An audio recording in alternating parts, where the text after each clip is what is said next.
சாமானியன் குரல் தேசியவாதிகளுக்கு எனது பணிவான வணக்கம். நாளை மறுநாள் நமக்கு தேர்தல் நடக்க போகுது. நம்ம எல்லாம் தேர்தலுக்கு வாக்குப்பதிவு செய்வதற்கு தயாராக இருக்கும்.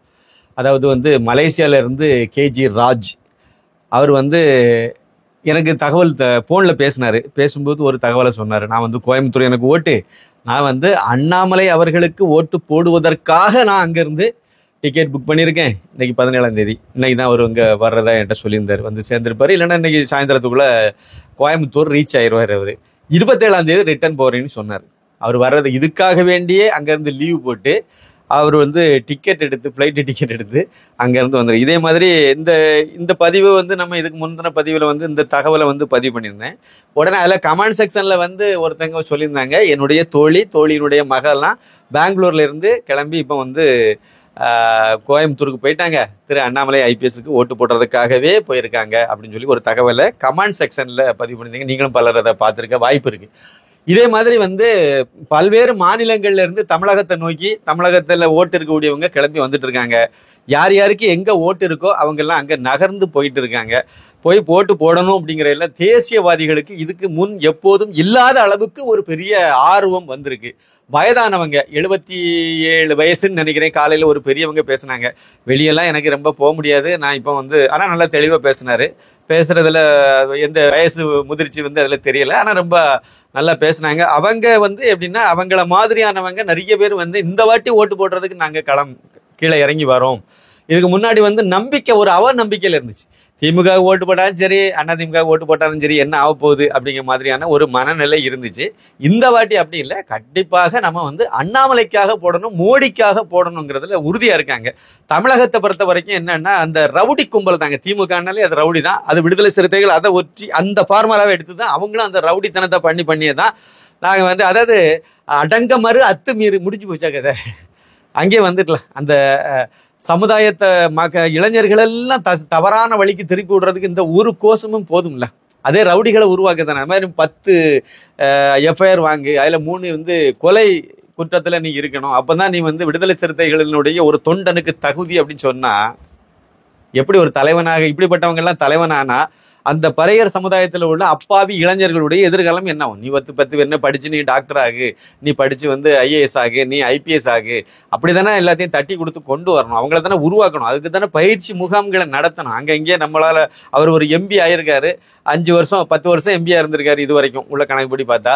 அப்போ அவர் அந்த எம்பியா இருந்த காலகட்டத்தில் அந்த சமுதாயத்தில் பின்தங்கிய மக்கள் இருக்கக்கூடிய பகுதிகளிலெல்லாம் ஒரு இந்த மாதிரி இந்த மத்திய அரசு போட்டித் தேர்வு, மாநில அரசு போட்டித் தேர்வு, இந்த தேர்வுகள் மூலமாக நம்ம எவ்வளவு பேரை அவனை அவனுடைய எதிர்காலத்தை நல்ல விதமாக அமைக்கிறதுக்கு ஏற்படுத்தி கொடுக்கணுங்கிற எண்ணம் அவருக்கு வரவே இல்லையே. ஒரே ஒரு வேலை மட்டும் செய்திருந்தாங்க. என்னன்னா, அது திமுக கூட இருந்து வந்த பழக்கம். கொஞ்சம் பேரை உருவாக்கி அவங்கள பத்திரிகை துறையில அனுப்பி விட்டாங்க. சினிமா துறைக்கு கொஞ்சம் பேரை தயார்படுத்தினாங்க. இந்த மாதிரி பத்திரிகை துறை ரிப்போர்ட்டர் எந்த பத்திரிகை எடுத்தாலும் அதுக்குள்ள 4 பேர் இருக்க மாதிரி பார்த்துட்டாங்க. எந்த தொலைக்காட்சியா இருந்தாலும் 4 பேர் விடுதலை சிறுத்தைகள், அதாவது இந்த அவருடைய திருமாவளவனை பின்பற்றி வரக்கூடியவங்கள 4 பேர் இருக்க மாதிரி பார்த்துட்டாங்க. இதை செய்துக்கிட்டாங்க. அதே மாதிரி இந்த ரயில்வே ஸ்டேஷன் அங்கெல்லாம் அம்பேத்கர் போட்டோவை தொங்க விட்டாங்க. அதனால என்ன முன்னேற்றம் வரப்போகுது? நீ அம்பேத்கர் போட்டோவை தொங்க விட்டீங்கன்னா முத்துராமலிங்க போட்டோவை அவங்க தொங்க விடுவாங்க. அர்த்தநாரீஸ்வரர் போட்டோ அவங்க வன்னியர் சமுதாயத்தில் உள்ளவங்க தொங்க விடுவாங்க. இதானே இயல்பு. எதுக்கு இது? ஒரு நல்ல நாளைக்கு எல்லாரும் மாலை போடும்போது எல்முருகன் அம்பேத்கர் சிலைக்கே மதுரையில் மாலை போடக்கூடாதுன்னு தடுத்த கும்பல் தானே நீங்க. உங்களுக்கு அம்பேத்கரை நீங்க போற்றுறீங்களா, என்ன செய்றீங்க? அப்ப எல்லாமே அரசியல். அப்ப அவங்கள நோக்கம் நல்ல நோக்கம் கிடையாது. நாடு நல்லா இருக்கணும், நம்ம மக்கள் நல்லா வரணும், எல்லோருடையும் ஒருங்கிணைஞ்சு இருக்கணும், ஒரு சமூக நல்லிணக்கம் வரணும், அப்படியெல்லாம் எதுவுமே கிடையாது. அந்த ரவுடி கும்பலை அவங்க உருவாக்குனாங்க. திமுகவும் அதே ரவுடி கும்பல் தான். ஓட்டு போடாதவன நாங்க அடிப்போம், உதைப்போம், மிரட்டுவோம் அப்படியெல்லாம் இதுக்கு முன்னாடி கடந்த காலங்கள்ல அதை மாதிரியே சொல்லி பயமுறுத்தி எல்லாம் ஓட்டு போட வச்சிருக்காங்க. சிதம்பரத்துல தீட்சிதர்கள் எல்லாம் பயமுறுத்தி ஓட்டு போட வச்சிருக்காங்க. பல்வேறு இடங்கள்ல அந்த கும்பகோணம் பகுதியில எல்லாம் நிறைய இடங்கள்ல இந்த வேண்டாத வேலையெல்லாம் நல்லா பார்த்துருக்காங்க. ஏன்னா வெளியே தெரியாதுல்ல. அது இப்போ உடனே வெளியே தெரியறதுனால நமக்கு அது பளிச்சுன்னு புரியுது. அண்ணாமலை ஐபிஎஸ்ங்கிற இந்த மாமனிதர் என்னைக்கு பாஜகவினுடைய மாநில தலைவராக வந்தாரோ அன்னையில இருந்து தான் இவங்களுடைய அடாவடித்தனம் கொஞ்சம் கொஞ்சமா குறைய ஆரம்பிச்சுது. ஏதாவது ஒண்ணு பண்ணுனா உடனே புஷ்குன்னு இது வெளியே ஒளிவுக்கு தெரிய ஆரம்பிச்சது. அதே மாதிரி மொபைல் போன் எல்லாரு கையிலும் இருக்கு, சோசியல் மீடியாவும் எல்லாருக்கும் கையாள தெரியுது, வயசானவங்க முத கொண்டு எல்லாருமே பண்ண ஆரம்பிச்சிட்டாங்க.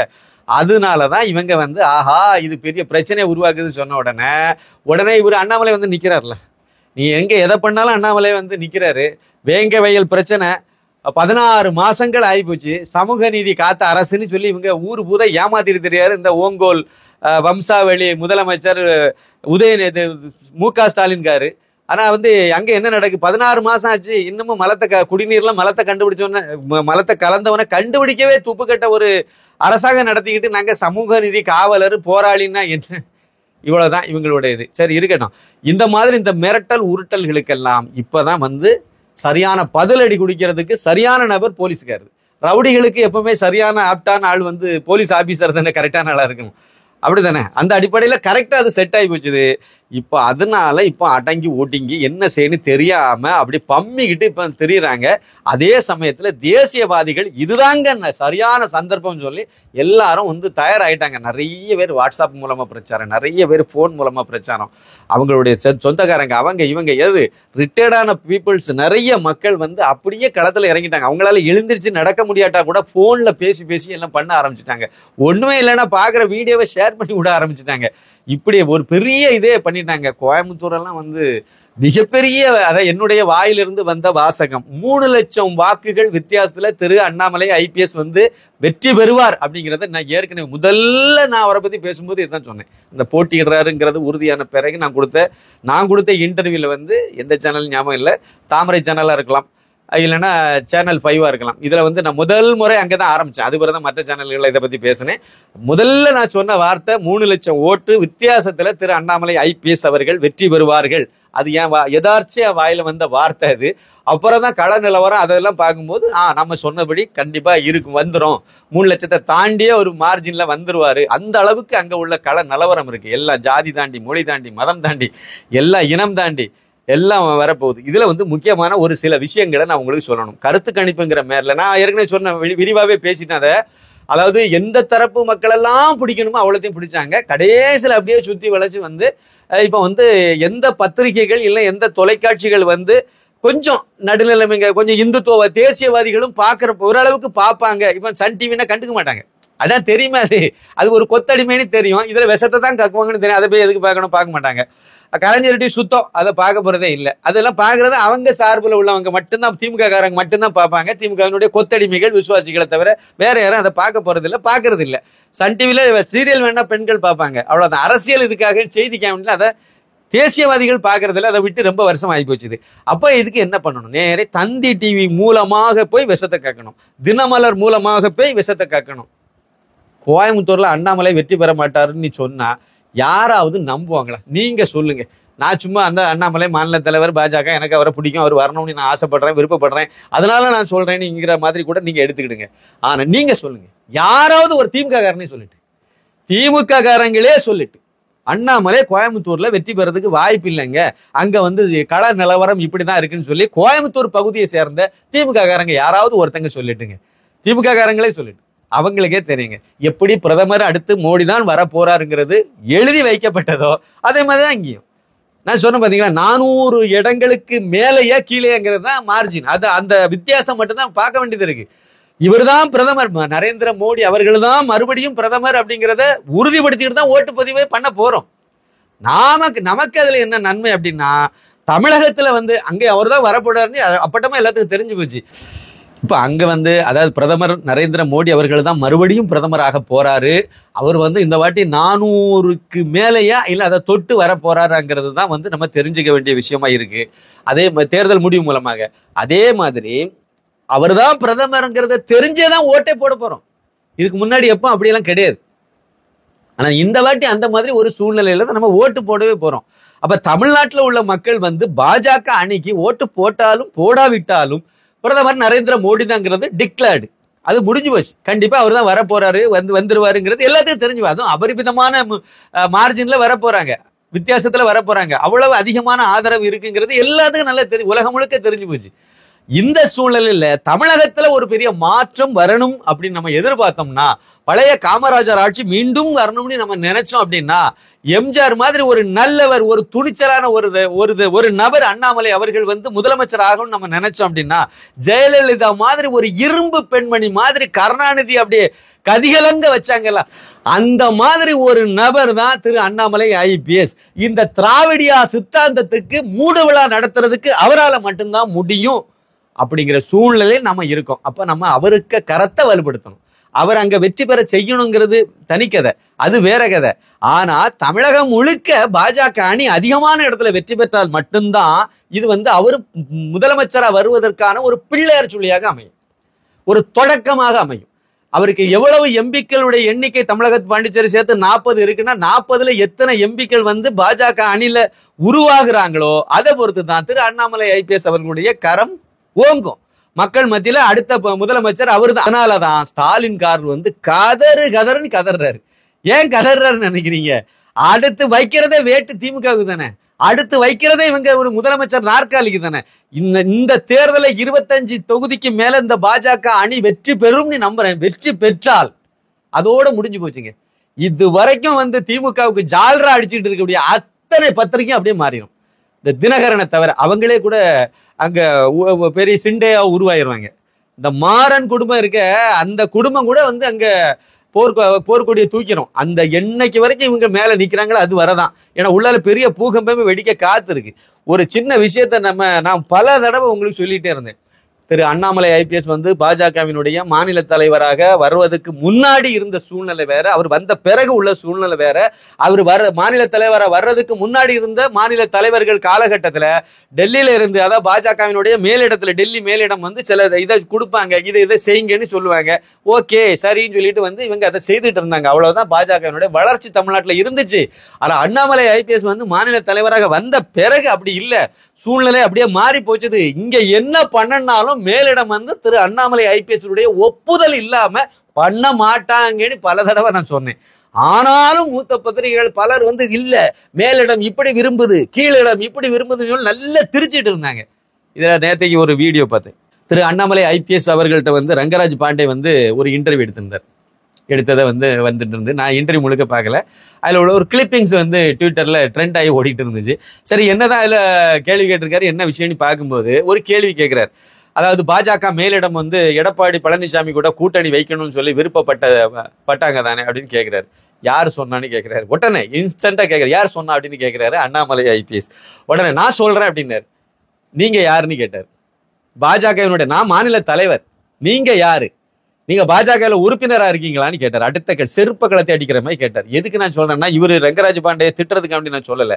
2 விஷயம் இதுல எனக்கு புரிதல் ஏற்பட்டது.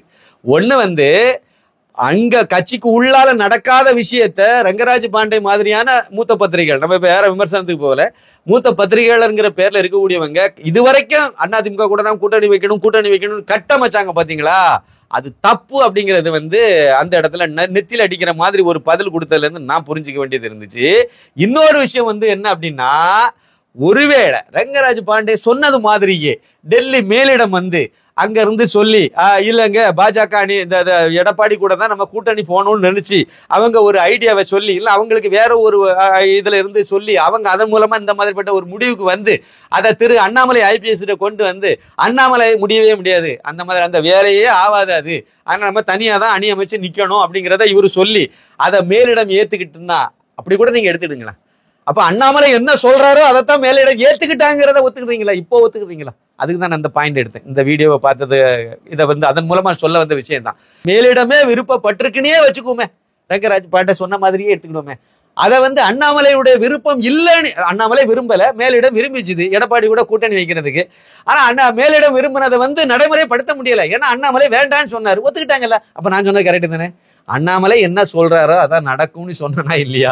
அப்ப கட்சிக்கு உள்ளால அது கிளியர் ஆகி போச்சுது. இப்போ இந்த எலெக்ஷன் தேர்தல்ல ஒரு 25க்கு மேல வந்து பாஜக அணி வெற்றி பெற்று விட்டது அப்படின்னா, அதுக்குள்ள அறிகுறி எல்லாம் நல்ல அழகா இருக்கு, ஆரோக்கியமா இருக்கு. வெற்றி பெற்று விட்டது அப்படின்னு சொன்னா அடுத்த கணமே திமுக அணி அல்லோகலப்பட்டு போயிடும். அந்த கூட்டணியில் இருக்கிறதெல்லாம் உடனே அந்த விலைவாசி உயர்வு அப்படின்னு சொல்லிட்டு கம்யூனிஸ்டுக்காரங்க கொடி பிடிச்சிட்டு இருக்கிறது 4 கோடி தான் தூக்கிட்டு 2 உண்டியிலையும் கொண்டுட்டு அவங்க கிளம்பிடுவாங்க. அப்புறம் விடுதலை சிறுத்தைகள் உங்களால தான் நான் நாசமா போனேன்னு சொல்லிட்டு இவர் திருமாவளவன் உடனே நடையை கட்டிட்டு அவரு உடனே வெளியே போய் கிளம்ப ஆரம்பிச்சிருவாரு. காங்கிரஸுக்காரன் ஒன்னால நான் கிட்டேன் என்னால நீ கிட்டான்னு சொல்லிட்டு அவங்களாம் உடனே போக ஆரம்பிக்கும். இதுதான் நடக்க போகுது. அங்க திமுகவினுடைய உள்ள குழாயடி சண்டை உள்ள ஆரம்பிக்கும், குடும்ப சண்டை. அங்க ஒரு பூகம்பம் வெடிக்கும். அந்த கட்சி அதோட கண்ணமாம்பேட்டைக்கு போகக்கூடிய வேலையை தொடங்கிடுவாங்க, பாடையை கட்டிடுவாங்கிறது பல தடவை சொன்னதுதான். அது அந்த பக்கம் நடக்கும். இந்த பக்கம் என்ன நடக்கும் அப்படின்னா, மக்கள் மன்றத்துல அண்ணாமலை தான் அடுத்த முதலமைச்சருங்கிறது பதிவாயிரும். அதுதான் இப்ப நமக்கு தேவை. அப்ப நம்ம இதுக்கு என்ன பண்ணணும் அப்படின்னா, காலையில 7 மணிக்கு, நாளை மறுநாள் வெள்ளிக்கிழமை காலையில 7 மணிக்கு ஓட்டுப்பதிவு தொடங்குது. பெரியவங்க, வயசானவங்க, இளைஞர்கள் அத்தனை பேருமே காலையிலே போயிடணும். அது நான் சாயந்தரம் போடுறேன் அந்த கதையெல்லாம் ஆகாது. ஓட்டுப்பதிவு ஓட்டு போடுறதுக்கு காலையிலே ரெடி ஆயிடுங்க. வீட்டுல இருந்து ரெடி ஆகி 6 மணிக்கு வீட்டுல இருந்து நடைய கட்டிடுங்க. 7 மணினா பூத்துல போய் நில்லுங்க. முதல் ஓட்டா பதிவு பண்ணணும்னு நினைங்க.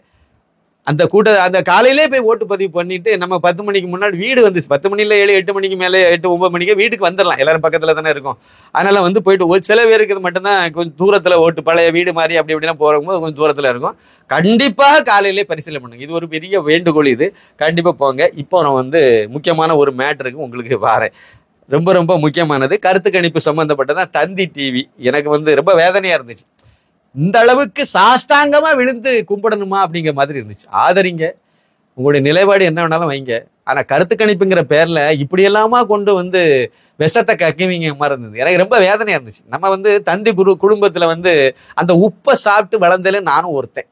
நான் எளிமையான நடையில மோடியின் குஜராத், மோடியின் தமிழகம்ங்கிற புத்தகத்தை எழுதி உங்க கையில பல பேருக்கும் நான் அதை கொடுத்துருக்கேன் அப்படின்னா அந்த படிச்சிருப்பீங்க. இல்ல அந்த நடை எளிமையா இருக்குன்னு அதை நான் தினத்தந்தியில இருந்து எடுத்தது. அந்த மாலை மலர்ல நான் வேலை பார்த்து அங்க எழுதின நடை, அந்த நடை தான் நான் பின்பற்றணும்னு நினைச்சேன். என்னால நினைச்சா நல்ல இலக்கிய நடையோட நான் எழுதியிருக்க முடியும்.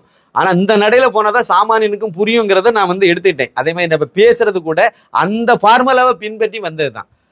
ஒரு பாரம்பரியமான பத்திரிகை, தமிழ் உணர்வோட வந்த ஒரு பத்திரிகை. அதுல எந்த மாற்று கருத்தும் கிடையாது. சலூன் கடையில பள்ளி, அதாவது எழுத்து கூட்டி வாசிக்கிறவங்க எல்லாம் படிக்க வச்ச பத்திரிகை. அதுல எந்த மாற்று கருத்தும் கிடையாது. ஆனா அந்த குடும்பத்திலிருந்து வந்த ஒரு தொலைக்காட்சிக்கு இந்த மாதிரி ஒரு நிலைமை தேவையா? எந்த நெருக்கடி வரட்டும் சார், ஒரு அளவுக்கு தானே, ஒரு அளவுக்கு தானே. இன்னைக்கு இவங்க இருப்பாங்க, நாளைக்கு அண்ணாமலை வந்த உடனே அண்ணாமலைக்கு இதே மாதிரி சாஷ்டாங்கமா விழுந்து நீங்க சேவகம் பண்ண போறீங்களா? வேதனை இல்லை. எல்லாம் இளையாவுக்கு தெரியுமா இல்லையான்னு எனக்கு தெரியல. ஆனா உண்மையிலே ரொம்ப வேதனையான ஒரு விஷயமாக நான் படுத்ததுல, நான் கிட்டத்தட்ட 10 வருஷம் அந்த குடும்பத்துல வேலை பார்த்தவங்கிறனால எனக்கு ரொம்ப ரொம்ப இதை ஜீரணிக்கவே முடியல. அதாவது இதுக்கு முன்னாடி வேற வேற சூழ்நிலைகள்ல அப்படியே ஒப்பேத்திட்டு போன கதையெல்லாம் வேற. ஏன்னா நானும் ஒருக்கா கருத்து கணிப்பு நடத்தியிருக்கேன். நாங்க இருக்கும்போது கருத்து கணிப்பு நடத்தியிருக்கேன். அதனால அதுல உள்ள சூட்சமங்கள், அதுல என்ன நடக்குன்னு தெரியும். ஆனா இந்த அளவுக்கு சாஷ்டாங்கமா விழ வேண்டிய அவசியம் இல்லைங்கிறது தான் என்னுடைய இது. தினத்தந்தினுடைய தலையங்கம் எழுதும் போதே கருணாநிதிக்கு பதிலாக கலைஞர்னு எழுதக்கூடிய அளவுக்கு மாறி போச்சுங்க. அதெல்லாம் எவ்வளவு, அதாவது ஜேர்னலிசம்ங்கிறது ஒரு தரம் இருக்க வேண்டாமா? ராணில இப்படி எழுதுனாங்கன்னு சொல்லிதான் ஆமாசாமி அவர்கள் ஆசிரியராக இருந்த போது இப்படி எழுதுனாங்கன்னு அந்த போர்டு மீட்டிங்ல நானும் ஒருத்தனா இருந்ததுனால நான் அதை கேள்வி கேட்டேன். எங்க நீங்க கருணாநிதி தானே நம்ம எழுதுறது தானே, அவருக்கு பேரை தானே நம்ம எழுதணும், எதுக்கு கலைஞர்னு நீங்க எழுதுறீங்கன்னு கேள்வி கேட்டேன். அது தப்பா இல்லையா? அது ஒரு தவறான தொடக்கத்தை ஏற்படுத்தி வைக்காதான்னு கேள்வி கேட்டேன். நேற்றைக்கு இந்த கருத்து கணிப்புல பார்த்தோன்னே எனக்கு உலகம் ஃபுல்லா மோடி தான் பிரதமரா வருவார்னு சொல்லிட்டு இருக்கும்போது, தமிழகத்துல யார், அதாவது யார் பிரதமராக விரும்புகிறீர்கள்னு ஒரு கேள்வி கேட்டாங்களாமா. அதுக்கு 66% பேர் ராகுல் காந்தி தான் பிரதமரா வரணும்னு சொன்னாங்களாம். இல்ல இது எப்படின்னு எனக்கு புரியல. அதே மாதிரி 33% பேர் தான் மோடி பிரதமர் ஆகணும்னு சொன்னாங்களாம். இவங்க கருத்து கணிப்பு நடத்தினது எல்லாம் இந்த துலுக்கப்பட்டி, அப்புறம் தென்காசி மாவட்டத்துல வடகரை, அதே மாதிரி காயல்பட்டணம் தூத்துக்குடி மாவட்டத்துல, அதே மாதிரி ராமேஸ்வரத்துல கீழக்கரை, இப்படியே போய் முஸ்லீம் ஏரியாவிலே போய் நடத்தினாங்களா என்னமோ எனக்கு தெரியல. அந்த மாதிரி முஸ்லீம் ஏரியாவில கூட பெண்கள்கிட்ட கேள்வி கேட்டிருந்தா அவங்க வேற விதமா தான் சொல்லியிருப்பாங்கன்னு எனக்கு தோணுது. இவ்வளவு கீழே இறங்க விடாதுங்க. நீங்க கொஞ்சம் நம்ம நடுநிலைமையோட யோசிக்கணும். எனக்கு ஏன் நான் அந்த மாதிரி சொல்லணும்னா, பிரதமர் அவர் தான் பிரதமருங்கிறது எல்லாத்துக்குமே தெரியும், தமிழகம் முழுக்க தெரியும். நீங்க ஒரு இதை நீங்க நாரதன் மீடியால பார்த்திருப்பீங்க. அதாவது சகானாஸ் பேகம், அந்த அம்மா அவங்க உத்தமபாளையத்தை சேர்ந்தவங்க, தேனி மாவட்டம் உத்தமபாளையம். அவங்க கிராமத்துல உள்ள இளைஞர்கள், முஸ்லிம் இளைஞர்கள் வந்து நான் அவங்ககிட்ட பேசிட்டு இருக்கும் போதே 15-20 பேர் பாஜகவுக்கு ஓட்டு போடுங்கன்னு வீடு வீடா கேள்வி அதாவது பிரச்சாரம் பண்ணிட்டு இருக்காங்கன்னு சொன்னாங்க முஸ்லிம் வீடுகள்ல. அப்ப அந்த முஸ்லிம் சகோதரர்கள் கூட மோடிக்கு ஓட்டு போட்டுன்னு ஓட்டு கேட்டுட்டு இருக்கும்போது இது பெரிய மாற்றம். இந்த வாட்டி பாருங்க, எந்த மசூதிலையும் சொல்லவே இல்லை இது வரைக்கும். நீங்க வந்து திமுக தான் ஓட்டு போடணும், பாஜக ஓட்டு போடக்கூடாதுன்னு பிரச்சாரம் பண்ணவே இல்லை. அவங்களுக்கு உண்மையிலே என்னுடைய நன்றியை நான் தெரிவிச்சுக்கிறேன். எந்த சர்ச்சிலையும் சொல்லவே இல்லை. எனக்கு தெரிய எந்த சர்ச்சிலையும் போய் நீங்க வந்து சர்ச்சில்னா ஞாயிற்றுக்கிழமை சொல்லிடுவாங்க, ஞாயிற்றுக்கிழமை தான் முக்கியமான நாள் அவங்களுக்கு, அந்த பிரேயர் மீட்டிங்லேயே சொல்லிடுவாங்க. ஆனா அந்த எந்த சர்ச்சிலையும் சொல்ல, கன்னியாகுமரி மாவட்டம் முதற்கொண்டு எங்கேயுமே சொல்லலை. திமுகவுக்கு ஓட்டு போடுங்கன்னு சொல்லல, அதே மாதிரி பாஜகவுக்கு ஓட்டு போடாதுங்கன்னு சொல்லல. எதுவுமே அந்த டாபிக்கே எடுத்து பேசல சார். பெரும்பாலான சர்ச்சுகள், பெரும்பாலான எனக்கு தெரிஞ்ச எந்த சர்ச்சிலையும் பேசல, எந்த மசூதிலையும் அந்த மாதிரி பேசல. இது வரைக்கும் அவங்க அதை பத்தி பேசவே இல்லை. ஏன்னா அவங்களுக்கே தெரியும் இந்த திராவிட மாடல் அரசாங்கம் எவ்வளவு கேடு கட்ட ஆட்சியை கொடுத்துட்டு இருக்காங்க. ஊரு பூதா கஞ்சா போயிட்டு இருக்கு. இவங்க அவ்வளவு பெண்கள் எல்லாம் இழிவுபடுத்தி பண்ணிட்டு கிடக்குறாங்க, ரவுடித்தனம் பண்றாங்க, அராஜகம் பண்றாங்கிறது எல்லாத்துக்கும் தெரியும்.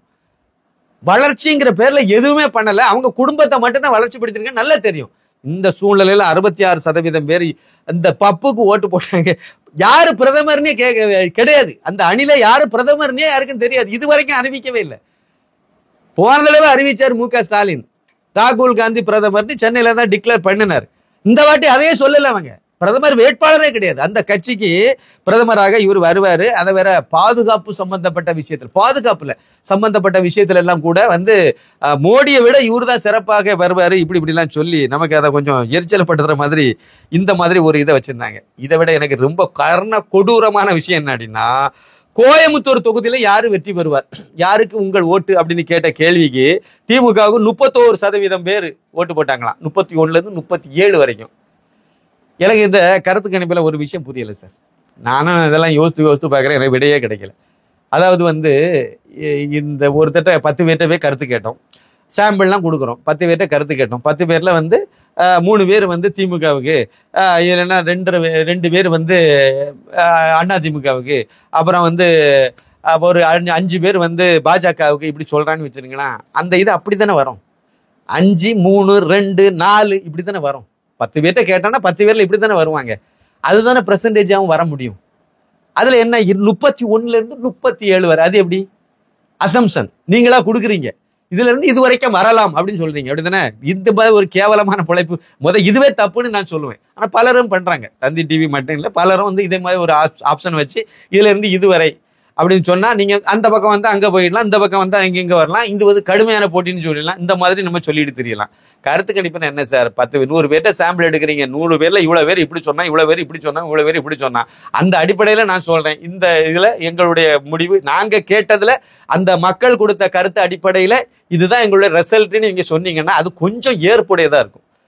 அது எப்படி 31% இருந்து 37% வரைக்கும் வரலாம்னா அது எப்படி, எந்த கணக்குல வந்து அவன் கருத்து சொன்னான் அப்படின்னா?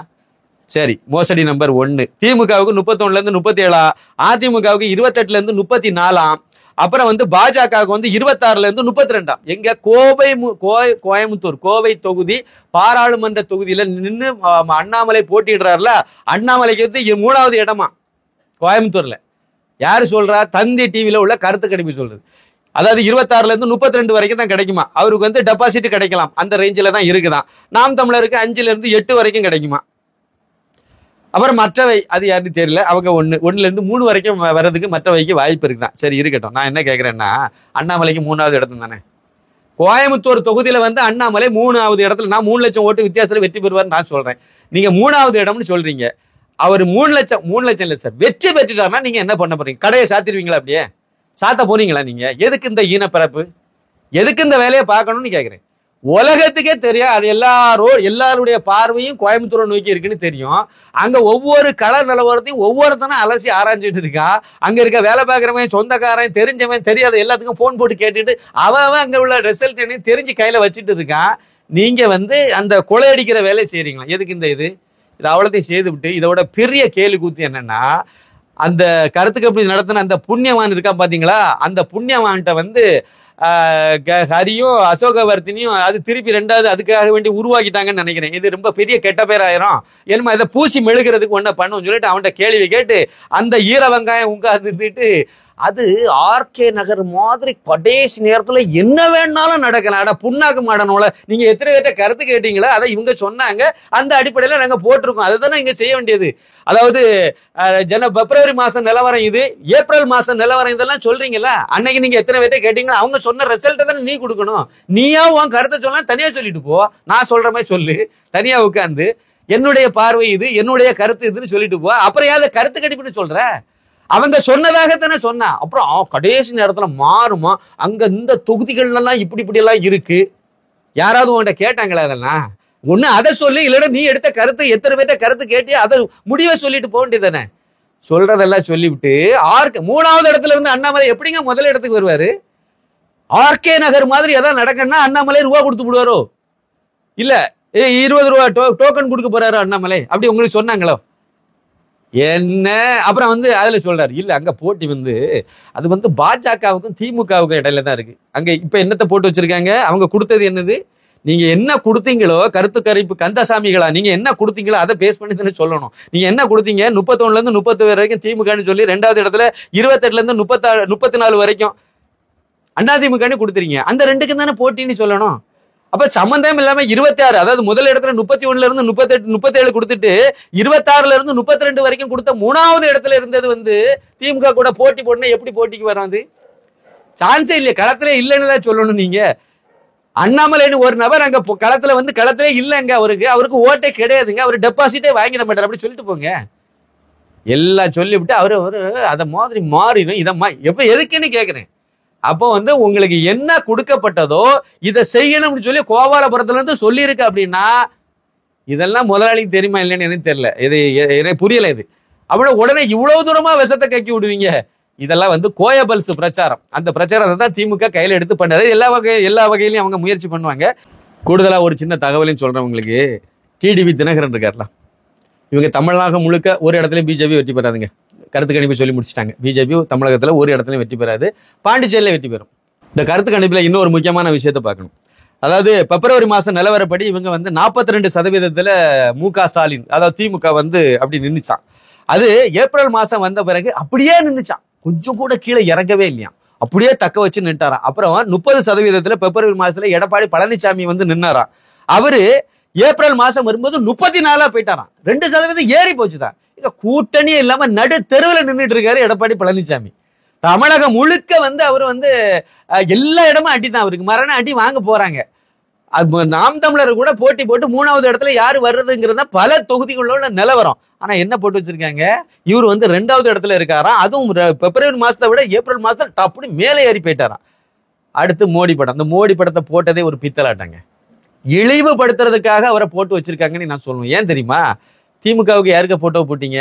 அந்த கட்சியினுடைய தலைவருடைய போட்டோ அப்படிங்கிற அடிப்படையில் மு.க. ஸ்டாலின் படத்தை போட்டீங்க. அடுத்த எடப்பாடி, இது நீங்க எங்க கருத்து கணிப்பு நடத்தீங்க? தமிழகத்துல தான். பாண்டிச்சேரியை தமிழகத்தோட சேர்ந்தனால சேர்த்துக்கலாம், அவ்வளவுதான். ஆனா தமிழகத்துல வச்சு நீங்க போட்டிருக்கீங்க. அப்படின்னா நீங்க என்ன பண்ணணும்? அங்க மு.க. ஸ்டாலின், அடுத்து எடப்பாடி பழனிசாமி, அடுத்து அண்ணாமலையை தானே போடணும். அப்ப அண்ணாமலையை இருட்டடிப்பு பண்ணணுங்கிறதுல உறுதியா இருக்கீங்க. ஒரு டிசைன்ல கூட குறியீடு மூலமா உணர்த்துறீங்க. நீங்க இந்த பொண்ணாக்கெல்லாம் மக்களுக்கு நல்லா புரிஞ்சு போச்சு. இதுக்கு மேல இந்த மாதிரிலாம் ஏமாத்த முடியாது. அதுக்கு ஏன் மோடியை போடுறீங்க? கட்சி தலைவருங்கிற அடிப்படையில் எடப்பாடி பழனிசாமியை போட்டிருக்கீங்க. அப்படின்னா பாஜகவினுடைய தலைவர், தேசிய தலைவர் ஜே.பி. நட்டாவை தானே போடணும். மாநில தலைவர் அண்ணாமலையை தானே போட்டிருக்கணும். தமிழகத்தை வச்சு தானே மையப்படுத்தி இதை கொண்டு போறீங்க. அப்ப அண்ணாமலை போட்டோ தானே போடணும். அப்ப அண்ணாமலை போட்டோ வரக்கூடாதாங்க. இந்த அளவுக்குமா நீங்க இருப்பீங்க? என்ன கருத்து கணிப்பு போங்க. அடுத்து நாம் தமிழர், அது சீமான் தான். அவருக்கு போட்டவா எல்லாம் போட்டுட்டாங்க. அவருக்கு பிப்ரவரி மாசத்துல 8% இருந்தா, இப்போ அது கரைஞ்சி கட்டமண்ணா போய் 5% போச்சான். சரி, இப்படி ஒரு போட்டோ போட்டு ஒரு டிசைன் போட்டு அதெல்லாம் ஒரு எத்துவாளித்தனங்க. இதெல்லாம் பண்ணக்கூடாது. நீங்க என்ன பண்ணணும்? தமிழகம் முழுக்க பண்றீங்க அப்படின்னா நீங்க இதை வைங்க. இல்லையா தேசிய அளவுல தான் நாங்க இதை அடையாளப்படுத்தணும்னு சொன்னா மு.க. ஸ்டாலின் போட்டோ போடாதுங்க. தேசிய அளவுல அந்த INDI கூட்டணின்னு எடுங்க, தேசிய ஜனநாயக கூட்டணி எடுங்க. அப்படி எடுத்துட்டு போங்க, சந்தோஷமா இருக்கும். நீங்க அதுல கூட குறியீடு மூலமா உணர்த்தோன்னு நினைக்கிறீங்க பாத்தீங்களா? அதை விட ஸ்டாலினுக்கு எதிர்ப்பே இல்லைன்னு சொல்றீங்க பாத்தீங்களா? திமுகவுக்கு அவர் அவருடைய குளத்தூர் தொகுதியில நேத்தைக்கு ரோட் ஷோ நடத்தினார். அவர் 5-6 போலீஸ்காரங்க மட்டும் தான் நிக்கிறாங்க. ரூபா கொடுத்து கூப்பிட்ட பிறகு நிக்க மாட்டேங்கிறான். ஆனா போயான்ட்டு போயிட்டு இருக்கான். இந்த அளவுக்கு அது அவருக்கு சொந்த தொகுதியில முதலமைச்சர் அவருக்கு சொந்த குளத்தூர் தொகுதியிலேயே இந்த அளவுக்கு அசிங்கப்பட்டு போயிட்டு இருக்காரு. இவங்க வந்து தூக்கி பிடிச்சு நிறுத்துறதுக்கு போடுற மாதிரி. சரி ரைட், என்னென்னையும் போட்டு ஒழிங்க. சுருக்கமா ஒரே ஒரு விஷயத்த சொல்லிடுறேன். 2019 வந்து லோக்சபா இதே மாதிரி 2019 5 வருஷத்துக்கு முன்னாடி ஒரு தேர்தல் நடந்து பாத்தீங்களா? அந்த தேர்தலில் வந்து டிடிவி தினகரன் வந்து 8.46% ஓட்டு வாங்கியிருக்காரு. குறிப்பாக தேனி, சிவகங்கை, ராமநாதபுரம், விருதுநகர் இங்கெல்லாம் 1 லட்சத்தை தாண்டி ஓட்டு வாங்கியிருக்காங்க.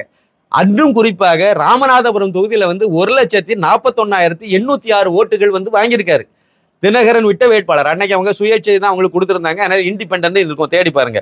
ராமநாதபுரம் தொகுதியில 2019 தினகரன் அவர்கள் விட்ட வேட்பாளர் 1,41,806 ஓட்டு வாங்கியிருக்காங்க. அதே தேர்தலில் பாஜக சார்பில் நயினார் நாகேந்திரன் போட்டியிட்டார். அவர் 3,42,821 ஓட்டு வாங்கியிருக்கார். இது எங்க? ராமநாதபுரம் தொகுதியில. அங்க வந்து பலாப்பழம் சின்னத்தில் நிற்கக்கூடிய ஓ பன்னீர்செல்வம் அவர்கள் தோத்து போயிருவார்னு கருத்து கணிப்புல சொல்றீங்க. ஏங்க 8.46% ஓட்டு 2005 வருஷத்துக்கு முன்னாடி தினகரனுடைய கட்சியிலே வாங்கியிருக்காங்க. அந்த ஓட்டு எங்க போச்சு? மொத்தமே அந்த இதுல அதிமுக அணின்னு சொல்லக்கூடியது மொத்தம் வாங்கினதே அந்த ஓட்டே வந்து மொத்தம் 30% ஓட்டு தான் வாங்கினாங்க.